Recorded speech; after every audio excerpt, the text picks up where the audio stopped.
Assalamualaikum warahmatullahi wabarakatuh. Waalaikumsalam Sobat warahmatullahi SD Muhla Juara, bertemu lagi dengan kita di podcast Berlian, berbagi kemuliaan di bulan Ramadan bersama SD Muhla Juara. Hari ini kita kedatangan tamu. Beliau adalah sosok guru Al-Quran yang ada di SD Muhammadiyah Lamongan. Beliau adalah Ustadz Arif yang sudah berada di depan saya. Assalamualaikum Ustaz. Waalaikumsalam Ustaz. Gimana Ustaz kabarnya? Alhamdulillah. Alhamdulillah.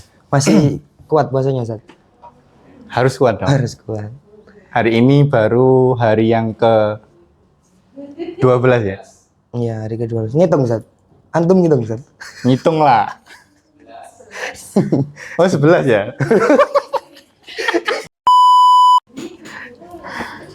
Oke, baik. Ya. Ustadz Arif.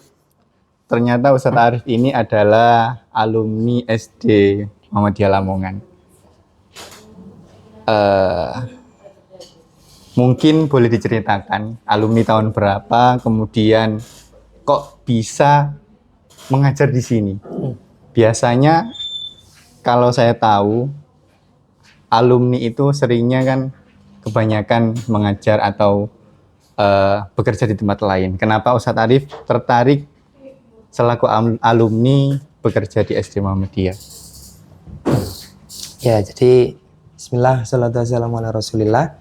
Jadi dulu itu saya masuk di SD Muhammadiyah Lamongan itu tahun 2006. Tadi lulus 6 tahun di 2012. Nah, kemudian saya lulus di tahun itu, kemudian pindah ke jenjang selanjutnya di pondok pesantren, kemudian selama 6 tahun dan kuliah dan akhirnya kembali ke sini. Dan kenapa kok kita kembali? Saya memutuskan untuk kembali. Mungkin kita itu kan apa ya? Kalau di dalam perkataannya itu kan salah satu kaidah bahasa Arab itu mengatakan utlubul ilma walau bisin. Salah satu perkataan itu kan tuntutlah ilmu sampai ke negeri Cina. Itu apa ya? Menuntut ilmu itu jauh, carilah pengalaman gitu ya.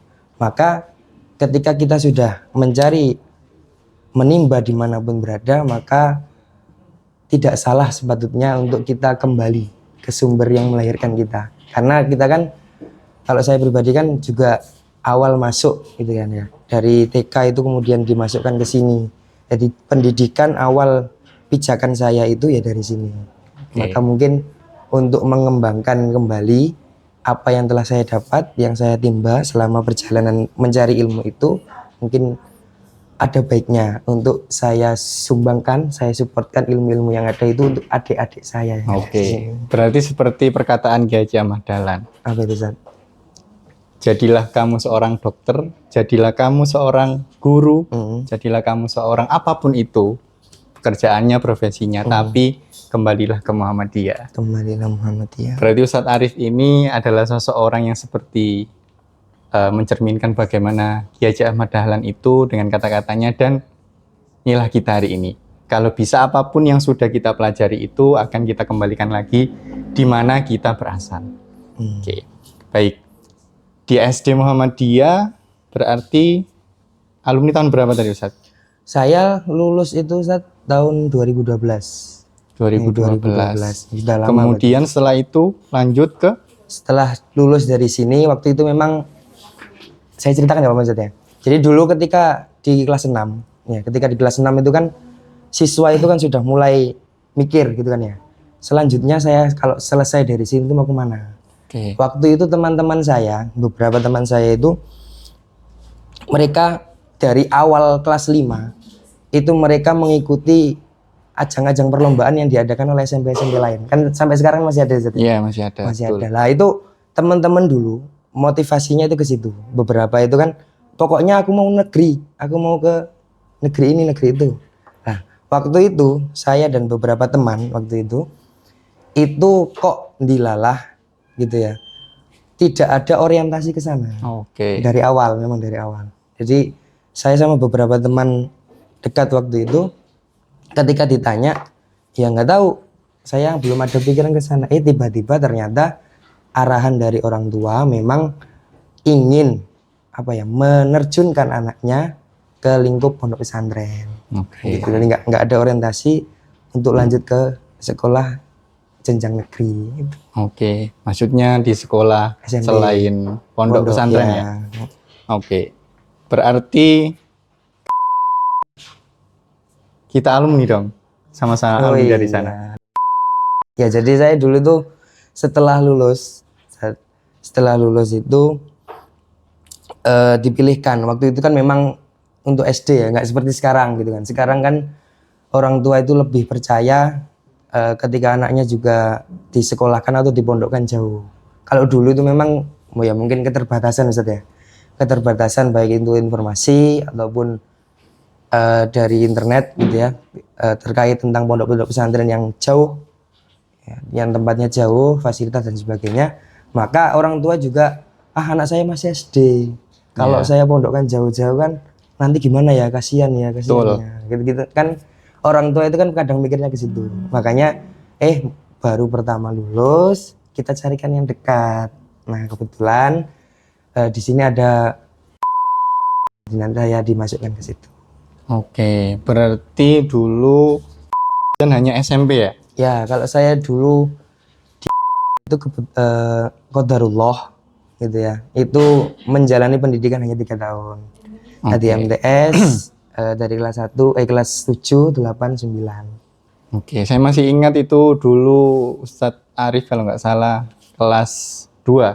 Ya, Saya kelas 1 aliyah. Baru Berarti masuk. Ustadz Arif kelas 2 pondok, saya kelas 4 waktu itu. Jadi saya senioran teman di pondok. Oke, berbicara dengan pondok Ustadz. Dulu saya ingat itu kita pernah ikut program pondok, salah satunya adalah program Taksin. Nah, hari ini podcast kita insya Allah akan membahas tentang Al-Quran dan kemuliaannya. Nah, waktu dulu apa sih motivasinya kok pengen ikut Taksin? Ya, dulu itu ketika waktu itu kan Ustadz Badrus kalau nggak salah namanya beliau. Iya, Ustadz Badrus. Ustadz Badrus itu dulu ketika saya sudah kelas 3 itu didatangkan untuk mengajar tahsin. Beliau itu dulu bekerja di KUA, kemudian datang waktu itu 1 pekan sekali. Iya, betul. 1 pekan sekali untuk mengajarkan tahsin ke santri-santri. Jadi dulu itu ketika beliau hadir waktu itu, beliau kemudian memperkenalkan, seperti ini cara membaca Al-Quran yang sesuai dengan tahsin. Itu yang benar-benar bukan hanya, ternyata dari situ saya sadar Ustaz, bukan ternyata mengaji itu bukan hanya kok merdu-merduan suara. Iya, betul. Bukan hanya bagaimana kita melenggak-lenggokkan langgam dan sebagainya, akan tetapi hal yang paling dasar, yang paling penting dalam belajar Al-Quran itu adalah makhorijul huruf. Makanya dulu awal-awal Ustaz, ketika belajar itu saya tuh kaget. Jujur saya kaget. Saya kira kan dulu belajar qiraah gitu. Langsung dikasih materi, nanti nadanya seperti ini, tingginya gini. Ternyata tidak Ustaz. Dari awal itu beliau Ustadz Badrus itu malah memberikan materi yang berkaitan dengan makhorijul huruf. Itu kan paling dasar sekali. Paling dasar sekali. Dan kok awal-awal saya ikut merasa kok gini gitu loh. Padahal niat saya itu kan saya tuh pengen tahu langgamnya, tahu nadanya, qiraah itu seperti apa. Ternyata seperti itu. Iya. Dulu juga saya ikut itu juga, motivasi saya memang pengen bisa seperti ya katakanlah Muammar Za gitu.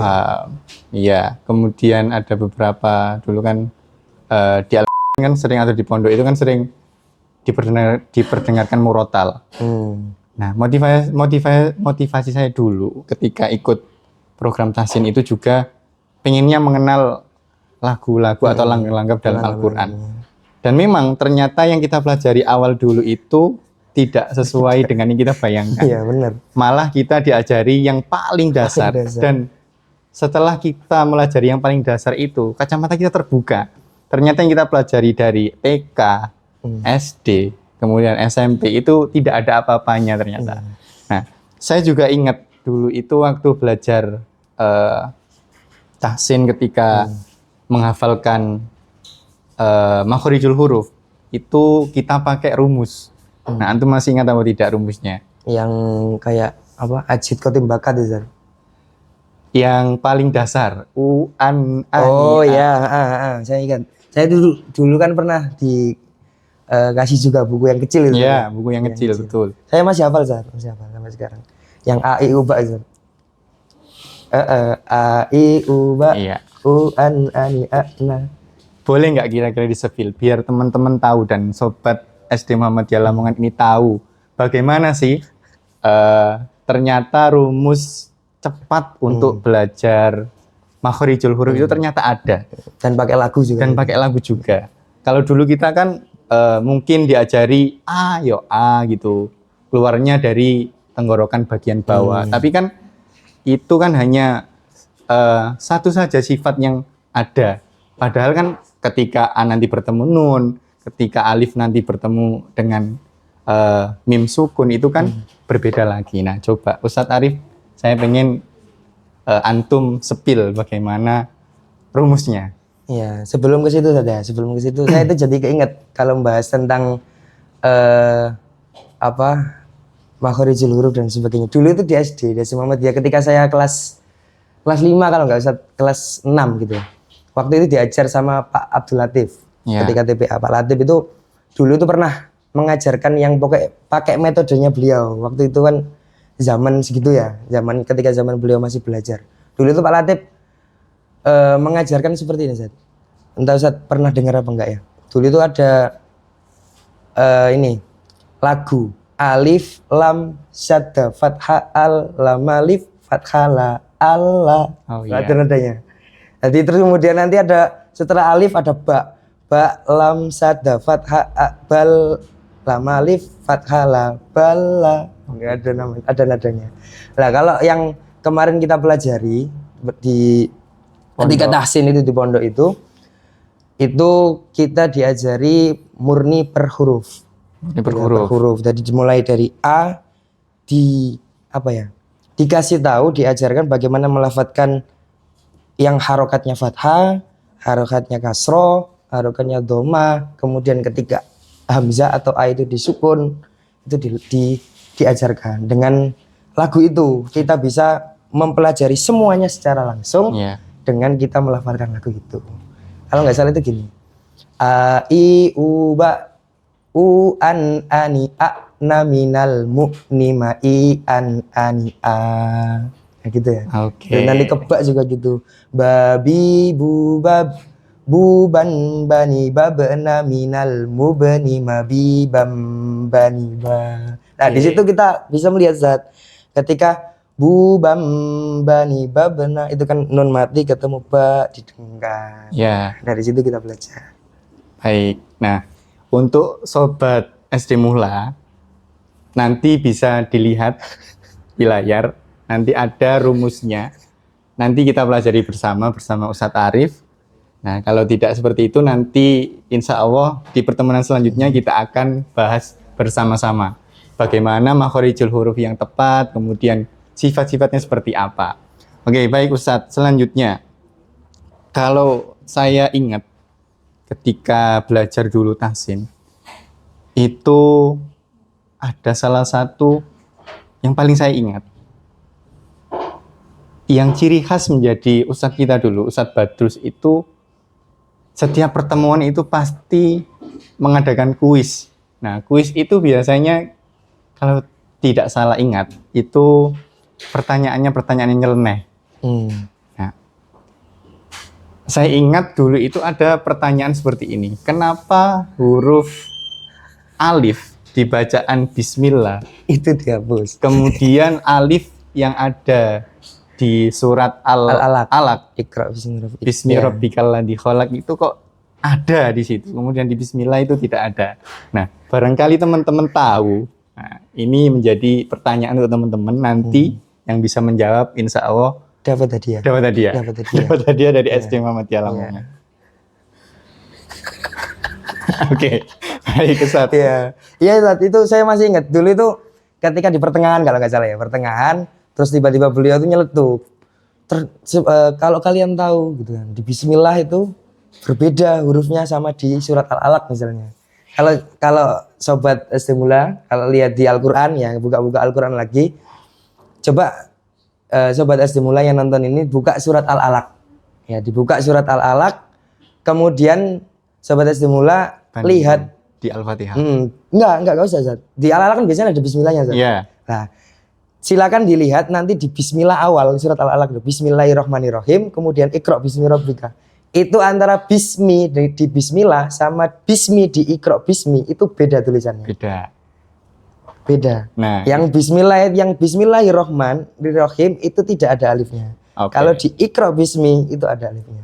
Nah, itu saya ingat kalau tidak salah pertemuan 1 dengan pertemuan 2 itu kita diberi waktu satu pekan. Ya, satu pekan. Untuk menjawab Pokoknya itu. pertemuan selanjutnya harus ada jawaban. Sampai kita pernah keliling ke pondok, tanya ke ustadz-ustadz, ada ustadz bahasa Arab, ustadzah bahasa Arab kita tanya, ternyata jawabannya beda-beda, Ustadz. Beda. Nah, Beda. kalau sobat SD Mula tahu dan bisa menjawab itu, insya Allah nanti akan ada hadiah dari podcast ini. Silakan tulis jawabannya di kolom komentar. Oke. Baik. Kemudian soal tadi, soal ke makhorijul huruf. Saya itu pernah waktu huruf halqiyah kalau tidak salah. Huruf kha kemudian huruf ghin. Itu belajar itu, Ustaz. 1 bulan itu belum bisa. Ternyata memang susah sekali belajar makhorijul huruf. Sampai dulu itu suara saya itu pernah habis 1 hari, kemudian 2 hari, 3 hari, sampai habis. Ternyata orang-orang penghafal, orang-orang yang pintar baca Quran itu effortnya sangat besar sekali, Ustaz ya. Ya, dulu itu yang dari itu ya, yang huruf-huruf halqiyah itu malah saya baru tahu, Ustaz. Dulu itu saya mengira huruf kan tenggorokan ini kan kalau di materinya itu kan dibagi 3. Iya. Tenggorokan bawah, tenggorokan atas sama tenggorokan tengah sama tenggorokan atas. Di masing-masing tenggorokan itu ada 2 huruf. Itu saya ingat sampai sekarang. Iya. Materi itu saya ingat sampai sekarang. Jadi 2 huruf di masing-masing tenggorokan. Tenggorokan bawah 2 huruf, tenggorokan tengah 2 huruf, tenggorokan atas 2 huruf. Yang bawah itu ada huruf ha sama huruf hamzah. Kemudian yang tengah itu ada huruf ain sama huruf ha. Kemudian yang atas itu huruf kha sama huruf gho. Nah dulu itu saya mengira huruf ghoin itu nggak di atas. Di tengah. Di tengah, iya di tengah.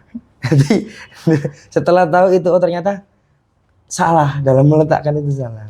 Makanya sekarang gho itu salah cara membacanya kalau gho itu masih ngorok. Iya, betul. Karena letaknya itu bukan sifatnya itu bukan seperti itu. Itu letaknya di atas huruf gho. Tidak boleh ada serak-serak yang terucap ketika mengucapkan huruf gho. Oke. Berbicara tentang tahsin, Ustaz. Ternyata ilmu tahsin itu sampai hari ini pun itu masih kepake, bahkan sampai nanti itu akan kepake. Nah, untuk teman-teman ini, untuk sobat SD Muhla, apa sih motivasinya ke teman-teman atau ke anak-anak, utamanya murid-murid kita di SD Muhammadiyah Lamongan? Itu kapan sih waktu yang tepat untuk belajar tahsin itu? Nah, jadi gini Zat, kalau pengalaman belajar saya gitu ya, ilmu itu semakin kita bertambah umur itu juga rasa keingintahuan kita itu seharusnya itu semakin bertambah gitu ya. Kalau dulu mungkin ketika kita di SD misalnya kita diajari, kalau dulu zaman saya itu masih belum seperti sekarang Zat. Dulu itu masih ngaji biasa. Terus kemudian ketika selesai kemudian ke pesantren gitu kan ya, diajari seperti ini, oh ternyata ada yang lebih gitu, ada yang bisa lebih lah. Itu kemudian rasa ingin tahu itu yang akhirnya menjadikan motivasi sendiri kan. Oh gimana ya caranya setelah ini, apakah cukup ini atau apa lagi, atau ada lagi. Nah rasa tidak cukup itu yang seharusnya ada untuk anak-anak pembelajar sekarang gitu deh. Anak-anak pelajar sekarang rasa ingin tahu tentang suatu hal, khususnya ini kan bahas tentang membaca Al-Qur'an gitu ya. Tahsin. Rasa ingin tahu terhadap bacaan Al-Qur'an dia itu harus ditumbuhkan. Nah, itu ditumbuhkan sejak kapan itu? Nah, kalau ditumbuhkan sekarang kan kita sudah belajar di sini misalnya dari awal gitu ya. Dari awal kita dikenalkan tentang suatu hal. Misalnya kelas 1 dikenalkan huruf-huruf hijaiyah, kelas 2 sambung dan sebagainya. Ketika itu kan tiap jenjang kan ada hal-hal yang baru. Iya. Lah, dari awal ini ketika anak-anak itu diberitahukan sebuah hal yang baru, maka harus ada di dalam diri anak itu, oh ini hal yang baru, ternyata seru. Ternyata saya itu bertambah pengetahuannya setelah mendapatkan ini. Nah, rasa ingin tahu, menggali itu kalau bisa Zat, itu bisa ditumbuhkan dari awal. Dari awal. Dari Berarti awal dari ketika mengenal, kecil ya? Ya, mengenal sesuatu yang baru, motivasi hingga tumbuh motivasi itu dari sedini mungkin harus ditanamkan. Oke. Untuk motivasi belajar. Baik. Oke, berarti tidak salah dong kita kalau membuat program atau membuat metode yang kita tanamkan ke anak-anak itu sejak kecil. Kecil ya. Karena memang saya dulu juga pernah merasa bahwa kok baru di pesantren. Zaman kita gak ada Zat. Iya. Zaman itu kecil gak ada. Kenapa kok tidak ketika mungkin SD ataupun bahkan TK. TK dulu itu mungkin ya Iqra yang kita kenal itu hari ini. Dan memang di sana pembahasannya juga kurang mendalam. Nah, ketika SMP pun tidak ada pendalaman lagi. Baru ketika di pondok itu kita menemukan guru. Nah, qadarullah memang alhamdulillah dengan kita mondok itu ternyata banyak sekali wawasan-wawasan baru yang tiba-tiba itu muncul atas kehendak Allah. Termasuk saya juga merasa terbantu dan merasa bahagia sekali bisa menjadi salah satu orang yang bisa mengenyam pendidikan di pondok. Nah, karena apa? Karena banyak ilmu itu yang kita serap ternyata dari pesantren yang tidak pernah kita sangka-sangka. Kemudian mulai dari situ itu kita belajar, oh ternyata ilmu itu harusnya sejak awal, apalagi ilmu membaca Al-Quran. Dan ternyata hari ini di Indonesia juga sudah banyak Ustaz. Sudah berkembang. Berkembang. Ada anak yang hari ini viral-viral itu di Hafiz Indonesia bahkan. Saya kemarin lihat salah satu anak itu baru umur 7 tahun Ustaz. Sudah hafal 30 juz dan fasih bacaannya. Nah itu barangkali orang tua itu kapan mengajarinya? Iya. Itu pendidikan seperti apa Ustaz ya? Iya. Yang ditanamkan sejak dini. Iya. Jadi mengenalkan anak sedini mungkin dengan membaca Al-Quran, bacaan Al-Quran. Ya, saya itu kadang kalau melihat Hafiz-Hafiz Indonesia sejak zaman dulu, kalau sekarang mungkin apa ya, saya itu jadi malu sendiri gitu. Iya, betul. Zaman dulu kan ketika kita masih sekolah misalnya, zaman kita SMP, MTS, SMA gitu kan, ketika melihat Hafiz Indonesia, kadang orang di rumah itu kan, lu lihatin bacaannya bagus, hafalannya banyak. Iya. Nah itu mungkin melihat seperti itu kadang kita jadi berpikir gimana ya caranya biar bisa seperti itu. Betul.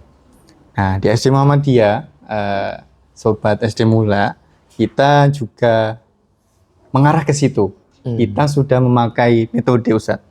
Insya Allah metode ini sudah berjalan sejak 4 tahun ini. Ya, sudah lama Ustaz ini. Baru sebentar loh Ustaz. SD Muhammadiyah sudah berapa tahun Ustaz? Iya. Baru sebentar. Dibandingkan dengan umur sekolah baru sebentar. Iya, umur sekolah kita sudah berapa? Tapi alhamdulillah bukan itu yang kita bahas. Kebaikannya adalah, keberkahannya adalah bagaimana SD Muhammadiyah ini ternyata dengan umur yang segini itu terus menggali potensi-potensi yang ada. Ada pembaharuan. Nah, itu yang harus kita tanamkan. Itu dulu kok bisa dari awal, kan zaman saya dulu kan belum ada seperti itu saja. Kemudian dengan antum tadi bilang baru beberapa tahun terakhir ini. Itu proses masuknya itu seperti apa kan? Jadi proses masuk dulunya itu dari keresahan Ustaz. Saya dulu awal masuk di sini itu insya Allah 2021. Kemudian keresahan saya ketika melihat anak-anak itu, loh, kok tidak ada metode yang baku di sini. Memang sudah ada metodenya dan itu saya rasa sudah ketinggalan zaman, Ustaz. Karena apa? Karena metode itu sudah tidak sezaman dengan teman-teman di sekolah lain. Misalnya di sekolah sekitar kita ada metode terbaru dengan nada. Yang lain sudah diterapkan. Yang lain diterapkan, kita belum. Bahkan saya dulu dari Surabaya itu juga sudah menerapkan metode tertentu. Nah, atas keresahan itu, waktu itu saya bilang ke koordinator Tafid yang dahulu itu, bagaimana kalau kita mengadakan program tertentu seperti sekolah-sekolah lain. Nah, dari situlah kita memilih. Banyak Ustadz yang kita pilih itu ada, saya tidak sepil namanya lah, kita tahu sendiri. Ya, ada beberapa dia kan, juga ada. Ya. Jadi metode itu ada beberapa Ustadz. Banyak. Hari ini banyak. Ada yang pakai nada hijaz, pakai nahawan, pakai ros, pakai bayat. Itu banyak sekali. Nah, kemudian kita kenapa kok memilih memilih metode tilawati. Kenapa memilih metode tilawati? Karena satu, Ustadz, saya dulu memang alumni tilawati. Oh iya. Jadi basicnya sudah ada. Basicnya tilawati. Kemudian enggak ini ya, enggak apa kalau istilah kalau ketemu orang baru itu enggak kenalan dari awal siapa namanya. Enggak. Sudah tinggal ngobrol gitu. Tinggal ngobrol aja. Nah, kemudian ternyata saya juga istilahnya survei lah ke teman-teman. Sudah pernah ikut pelatihan apa. Memang sudah banyak yang pelatihan. Ternyata kesimpulannya ada beberapa teman itu, Ustadz kita di SD Muhammadiyah ini juga pernah ikut. Dan kemudian saya klasifikasikan, Ustadz. Ternyata ada yang pernah ikut metode ini. Saya presentasikan, ternyata banyak yang pernah ikut metode tilawati. Nah, akhirnya dengan itu kita menjalin kerjasama, Ustadz. Kerjasama dengan Tilawati Lamongan waktu itu. Kemudian kita adakan diklat. Alhamdulillah waktu itu kita diklat pertama itu ada sekitar 50% lah Ustadz-Ustadzah itu yang lulus. Berarti kan basicnya sudah ada, Ustadz. Iya, tinggal dipoles. Iya, dan tahun kedua kemarin insya Allah sudah 75%, Ustadz. Meningkat. Berarti kan meningkat. Iya, meningkat. Itu berarti kita sudah sukses untuk melakukan metode ini. Jadi kalau dilihat dari metode dari presentasi yang saya sebutkan tadi, berarti cukup apa ya? Metode ini mungkin cukup bisa dijamah oleh semua orang. Bisa. Kenapa saya bilang bisa? Karena metode ini metode yang mudah bagi saya, menurut saya, dan mudah bagi anak-anak, Ustadz. Metodenya itu pakai irama ros. Nah, irama ros itu dalam hazana ilmu qiraah itu adalah yang paling mudah. Kenapa paling mudah? Karena nadanya itu paling standar. Semua suara itu pasti bisa untuk melakukan atau melafalkannya. Nada ros itu yang seperti apa, Ustaz? Nada ros itu, Ustaz, nada yang ada 3 tanda nada, tangga nada. Yang pertama ada datar, kemudian naik, kemudian turun. Ini semua nada juga datar, naik, turun. Kalau ros ini, kalau menurut saya itu lebih lugas dan tidak berliuk-liuk seperti metode yang lain dengan langgam yang lain. Kalau berliuk-liuk nanti kan anak-anak kasihan dan susah. Iya, masih SD karena masih juga. basic juga. Nanti kita pakai irama bayati misalnya, nadanya tinggi, pasti anak-anak kan susah. Nah, nada ros itu diawali dengan nada datar. Datar, naik, turun. Nah, kalau ta'awud, a'udzu billahi minasyaitonir rajim. Bismillahirrahmanirrahim. Jadi nadanya standar, Ustaz. Dan itu mengena di anak-anak ternyata. Dan ternyata bisa mudah untuk diingat juga, Ustaz. Mudah untuk diingat, betul. Jadi sehingga anak itu, ya kadang kita belajar nada, Ustaz ya. Kayak saya tuh pernah mendengar di YouTube tentang nada-nada gitu kan. Selain ros. Itu saya kalau menerapkan gitu ya. Kalau kita mendengar misalnya surah Al-Fatihah dengan nada apa nawan. Bukan yang agak meliuk lagi, Ustaz. A'udzubillahi hijaz. Bukan. Apa lupa saya. Soba. Aduh. ada lagi. Iya. Itu yang Alhamdulillahirabbil alamin. Ar-Rahmanir Rahim. Maliki yaumiddin. Itu kayak saya siapa, Ustaz? Lupa Ustaz. Pokoknya ini ada nadanya. Jadi saya itu coba pakai itu Ustaz. Di beberapa keadaan mungkin yang familiar gitu ya. Itu bisa. Tapi kalau untuk apa surat-surat atau ayat-ayat yang mungkin agak panjang, kemudian panjang pendeknya juga apa berbeda-beda, kadang ada panjang Beragam. semua gitu kan. Ada kan oh nita cinta iba cinta itu kan panjang. Nah, seperti itu ngaturnya juga susah. Kadang biasanya di awalnya pakai nada ini, Heeh. kemudian bacaan ayat yang pendeknya ganti nada Ustaz. Iya benar. Yang sering terjadi Kadang seperti itu gini Ustaz. Kalau saya ngimami gitu kan kadang kalau nggak benar-benar diperhatikan itu dari awal dari datar naik turun terus terakhir ternyata naik. Naik. Nah, itu yang bahaya Ustaz. Gimana? Itu yang bahaya. Nanti mau ditutup itu kok nada tinggi. Iya, ibaratnya kalau di cerita itu, ceritanya itu sudah sampai di mungkin kalau cerita wayang misalnya, itu perang Ustaz. Perang tiba-tiba selesai. Nah, bagaimana kok bisa? Nah, itu makanya harus belajar mulai dari dini Ustaz. Seperti itu. Nah, makanya kita pakai metode ini, salah satu metode yang kita gunakan di sini itu untuk mengarah ke sana. Dan memang kekhasanan metode ini Ustaz ternyata tidak hanya di nada ini. Untuk nanti level 2 itu ternyata ada metode ada nada lain. Dan itu boleh. Irama lain. Nah, kalau anak-anak sudah fasih, kemudian sudah bisa bacaannya lancar, kita pandu dengan metode dengan nada-nada yang lebih dari ini. Dan itu alhamdulillah tahun ini kita sudah menerapkan di ustadz-ustadzah. Sudah mulai Ya, yang level 1 kemarin kita ajak untuk naik ke tingkat selanjutnya di level 2 Ustadz. Dan ini insya Allah sudah ada dua pertemuan Ustadz. Dan itu membahas metode telawati dengan irama nahawat. Nada yang baru. Nada yang baru Ustadz. Jadi berarti kalau diperhatikan ada kelanjutannya ini kan berarti yang awal itu sudah terhitung sukses Ustadz ya untuk Sudah. pelaksanaannya.